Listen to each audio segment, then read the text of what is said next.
My dear friends, what will be your response to a very great and big responsibility given to you?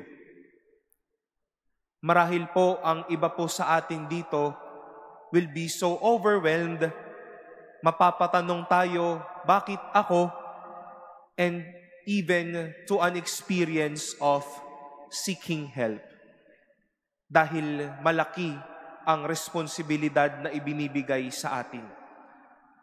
On the one hand, human as we are, there will also be people with great and big responsibilities, but would be proud or would even say, I am the deserving person for this responsibility or job.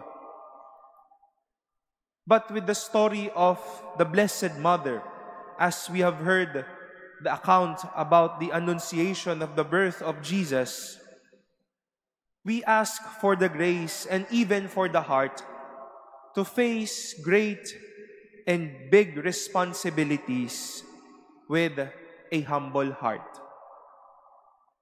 Mary responded to the call of being Mother of God, not by saying that she deserves it, since she is Immaculate Conception, but with all humility and all lowliness, submitted herself by saying, I am the handmaid of the Lord.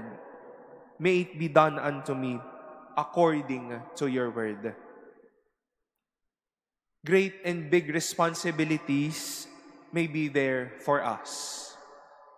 I am a priest, you may be a parent, you may be a student, isang manggagawa, isang kasapi ng isang grupo, at marami pang iba. And these are just some big and great responsibilities God is giving each and every one of us. But to succeed with it, may we all submit ourselves with a humble heart. Because a humble heart is a door for God's hand to work in us and for God's grace to be with us.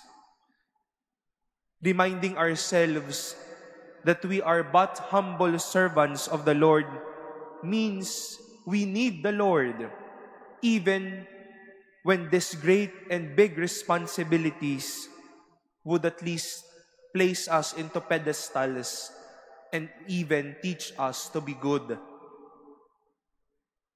But a heart, my dear friends, that is full of pride and will always contradict and even battle with God is not a heart of a servant.